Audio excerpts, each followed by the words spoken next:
Ladies and gentlemen, we did it. We got the state of play. It's coming tomorrow. I want to go through the details, and then I want to talk about my own predictions and my own expectations. I'll say right off the bat, this is a hard one, I feel like, to predict, because not only can state of plays kind of be all over the place, we've gotten better state of plays at times than showcases, but also because of the dates, because of when it's happening, right? Being on Wednesday, but then you got Summer Game Fest on Friday, and I know like Mortal Enemies and stuff, but the Xbox event on Sunday, which, are you going to have games that are crossing over or games that are going to be at one but not another? I feel like that makes it a little bit more complicated to talk about it, but boy, am I ready. And I just want to start off by saying I will be co-streaming. Thank God that it was this week. I'm very happy that it was this week, but no, I'll be co-streaming this event tomorrow. I'll go live about an hour or so before the event if you guys want to watch it with me. It's 40 minutes. It's at 2 p.m. Pacific time. That's 3 p.m. my time, but 2 p.m. Pacific, or I guess 5 p.m. Eastern, and then you can convert on your own time. And the interesting thing is they really don't give a lot of expectations, and look, oftentimes, like, they're not going to tell you, like, here's the list of 10 games, but they normally, like, it's either third-party partners or it's their own games, right? The way they word it in the blog post is oftentimes pretty important, in terms of like where these games are coming from. They just say like great games coming to PS5. It's very open-ended. I feel like it's going to be all of them. When I say all of them, I mean like all of the different combinations or possibilities you can think of, right? So you think third party, you think indies, you think kind of under the radar games, you think maybe some of the bigger games. I think all of those are candidates, okay? Now that doesn't mean like every game you can think of that is one of those games is going to appear. No. So when it comes down to it, okay, when it comes down to predicting it, like I said, this is tough. So what I want to do, again, I want to kind of put expectations in check first, and then we'll kind of go into some of my basic predictions. So when it comes to expectations, I mean, look, I'm expecting like one or two, I'll hold up the finger too, one or two things that really excites me. You could say, okay, look, because it's a 40-minute event, like the longer the event is, the more possibility of getting like cool things are, right? Now, at the same time, like we've had, notoriously, the last showcase they did was horrific, at least in my opinion. And it was a long one. It just was a lot of not games that I was interested in, right? So it's like, just because it's long shows can also mean just a lot of nothing, right? But it also, if you have one or two things inserted that, could be special, I guess even if the rest of it is trash, like that's really from me, okay? You can set your own expectations. I implore you to, okay? But if you want mine, I try, especially nowadays, just give me like a couple things. I don't need every single game to be up my alley. Just give me a few announcements, a few new things, a few updates, and call it good. And I'll put up with the things that I'm not so interested in, okay? I really try to keep my expectations in check. With that being said, let's go crazy here. All right. Let's start with the PlayStation exclusives, right? Because if we can figure out that, then we can kind of talk about some of the third-party stuff that, and by the way, because of the amount of, and I guess the lack of amount of PlayStation first-party games, I'm going to assume this show is going to be heavily third-party, much like really any of these. Even if they did a showcase, I mean, yeah, a showcase maybe opens up the possibility of more first-party games, also because it's longer. But again, this one is pretty long, and it's like, still, you don't have that many first-party games you can show when you're comparing it to third-party. You have, so many more third-party games. So when it comes to first party, Death Stranding is a hard one because I want to say that's a shoo-in, but it's like, well, Hideo Kojima is going to be at Summer Game Fest, right? Now, we know he's got at least one trailer left for Death Stranding 2. He might have two. The guy is insane. So he might have worked extra hard this week and come up with two. Launch trailer, final trailer, whatever you want to call it. So I'm expecting a Death Stranding trailer one of those 2 days, if not potentially both. I don't see how you have a state of play 3 weeks before Death Stranding comes out. The review codes are out with some people. And again, like the game comes out 3 weeks. I don't know how you do that without them showing that game. It's the only game that's that close, right? Like your next game is Marathon, and then your next game after that is Ghost of Yotei. So you're talking mid-September and then October, and you have a game literally in 3 weeks. So I don't see how you don't do Death Stranding, okay? So you got that. I also wouldn't be shocked if you did both Marathon and Ghost of Yotei. I think where it gets interesting and tough is like, okay, beyond that, like literally after those games, because like, Ghost of Yotei does need more. You might show something very small and then kind of double down on Ghost later, because I think that kind of makes sense. Marathon will be interesting because it's like, how much does Sony really care, at this point? Are they going to waste time? Or maybe they don't see it like that. Maybe they do, showing it. So like those two, I feel like are rather safe, but not as like a blowout event. Really, I don't think any game is going to be like a blowout type thing. So those three.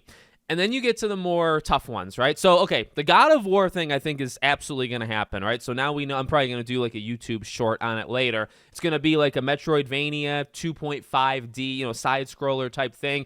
Definitely not the game that we thought it was going to be. But honestly, I'm up for innovation. I'm up for trying things new. I think it's just a tough pill to swallow that the game is going to be as different as it is, because it's just not what I think so many of us thought the game was going to be. But, whatever. So I think that game, because that game is probably the fall. We got, again, through leaks and stuff today, we got a lot more info on it. That game, I think, is a shoo-in. So, like, but here's the thing. That's 4 games already. That's 4 first-party games, if I'm right. Now, chances of me being right aren't very high, but that's 4 games. Like, Death Stranding and God of War, I think, are locks, okay? When it comes to Marathon and Ghost, I'm willing to give it like 50-50. Maybe one of those two show up. What I'm trying to get through, though, is like, what else could they do, right? So, like, Saros, we know was going to get gameplay, or is going to get gameplay later on in the year, and that's when they announced it before. So, is this the time to show off Saros? Maybe, but actually, maybe the September one, if there is a September, there's normally a September state of play. Maybe that makes more sense, right? Because that is later in the year, much later, towards the end of the year. And, and you could do it. You can kind of separate it, because you imagine the September one could be more focused on Ghost and Marathon and Saros. So just kind of like rationalizing that, you know what I mean? Like, I think Saros maybe makes more sense later, not right now. Like, I want one big thing from PlayStation. We'll talk about the third-party stuff in a second. But, like, the God of War thing is substantial, even if it's a smaller game, even if it's 10 hours long, 5 hours long. It's still, it's still a big deal to a degree.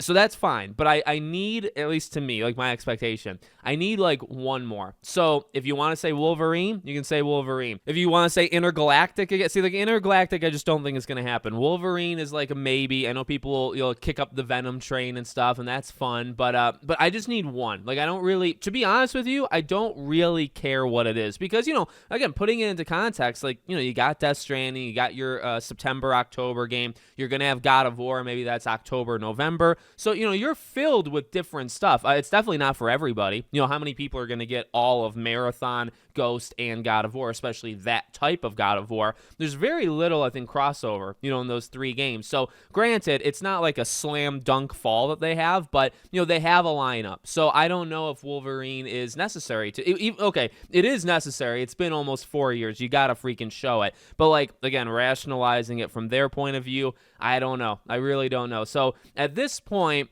that's kind of what I think. Like, from first party, I feel like you got to shoe in with a couple of them. A couple of them are like coin tosses, and then just give me one. Probably Wolverine if you're just kind of going in order. I mean, I know people will kick up like Cory Barlog's game or like Naughty Dog's second game. I mean, are there options? Are there other games in development? Yeah, there's probably like 6, 7, 8 other games out there technically that you could do. I just don't know how many, again, because you start to count them out and you say 40 minutes, that's probably enough for like 10 to 12 games, max. So if you're showing 4 already, you got to show, 6, 7, 8 third party. And that does seem like a pretty good split, by the way, right? All right. When it comes to third party, this one I feel like is going to be a mix of games that are like defined and are coming out. So like I think Metal Gear, and these are not like this one at least. It's not like a full-on prediction. I'm just kind of giving like examples. Games like Metal Gear, Mafia, Borderlands, Lost Soul Aside is a really good one, right?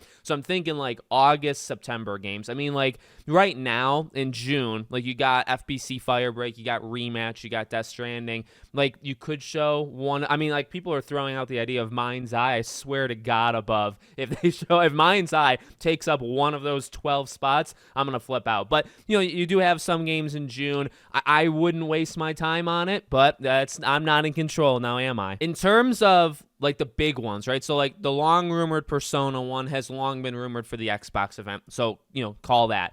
I would say, Resident Evil starts to look very interesting, right? Because I talk about that like one or two big thing, and like a Wolverine would be a big thing. You know what I mean?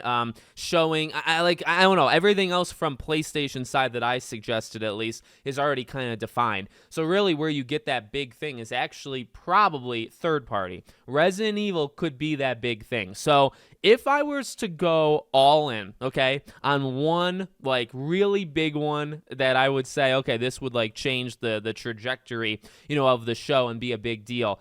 And to go, beyond like where I think it's reasonable to set your expectation, I would honestly say Resident Evil. I think that makes a lot of sense. We have heard multiple times it's going to get announced this week, but nobody's 100% sure where. A lot of people thought Summer Game Fest on Friday, but they do normally get announced at State of Plays, and now we have a State of Play. So if there was ever one big announcement, I think it's Resident Evil. I would also like to throw in, by the way, Little Nightmares. Little Nightmares 3 had a PlayStation co-op showing years ago. I've talked about this many times on the channel, and so I really feel like there's somewhat of a connection, with PlayStation. I think that shows up, and I think that gets a release date. That is one like pretty confident one that I have. But besides that, again, like kind of take your pick. I guess the one other one that I would think about that I don't know is Battlefield. So Battlefield, we know, is getting a summer reveal. I've talked about this before too, but now with PlayStation, like, I don't know. Battlefield's getting a summer reveal.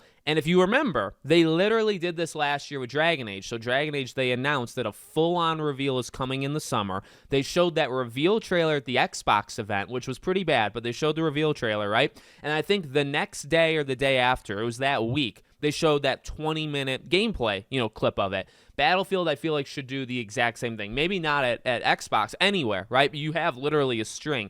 You could do a reveal trailer for Battlefield 6 at pick your show. You could do it PlayStation, Summer Game Fest, Xbox. And then, on their own, EA's own time, they could do a full-on, hey, here's a match of Battlefield 6, and we'll just live stream it or whatever. So I feel like Battlefield's going to show up this week, but I don't know if it would be here. And honestly, I would even say the exact same thing for BioShock. So we've heard pretty concretely that BioShock's getting an announcement, whether it's a movie, a remake of one, BioShock 4. Honestly, same thing. Like, pick which one, PlayStation, Summer Game Fest, Xbox. And now this is kind of where I want to end the video on. This is why it's so hard, because specifically, all right, Summer Game Fest and the State of Play are pretty closely related. Like, the Xbox show is normally 85% Xbox, I would say exclusives, let's say like published by them, right? Like they made them. And also like 90% Game Pass. That's normally the Xbox event. It's very good, but the Xbox event is, here are so many Xbox published games. We'll give you like 2-3 third-party games, and maybe one of them even will be on Game Pass, right? And that's that Xbox event. Summer Game Fest is third party. Xbox is going, PlayStation is going, Nintendo is going. So that's what it is, right? There's really nothing more to say for that. The State of Play is probably 80%, third party, maybe 70% third party. So Summer Game Fest and PlayStation are pretty, and they're 2 days apart, and they're both like similar shows, at different lengths and, maybe different publishers and stuff going, but similar, right? So like, it's tough because like, there's Little Nightmares at Summer Game Fest. Is it not at PlayStation? There's BioShock at PlayStation. Maybe it's not at Summer Game Fest, or maybe reversed. These are all games that I think we will see this week. I just don't know, which specific show they'll be at. So that's kind of where I'm at. Again, just give me one of those. Like, if I can get one of Resident Evil, Battlefield, BioShock, like, give me one. I mean, if you give me two, holy God, just give me one. Give me one of those three. Give me, Directive 8020 gets gameplay, or Little Nightmares gets the release date, or like, I don't think we'd see Hollow Knight here, so like, I'm gonna chuck that. Maybe Summer Game Fest or the Xbox show. Obviously not Persona. Just give me a few third-party games. I mean, I am interested actually in many third-party games, so that won't be all that bad, I think. That's fine. I think that's a solid show. I'm not expecting this show, to be honest with you, I'm expecting this show to almost be in a tie with Summer Game Fest. I don't know how big Summer Game Fest is going to be, especially with all these games potentially appearing other places. These shows could be like, like you'll get a couple things and the rest of it's whatever. They could be. I think the Xbox show is the one that I'm really excited for. So we'll see. We'll see what happens. Again, I'll be co-streaming all three of them, and we can judge them individually then. Let me know what you guys think in the comments. Make sure, as always, you're subscribed to the channel, bell icon turned on, and I hope to see you all on the next one.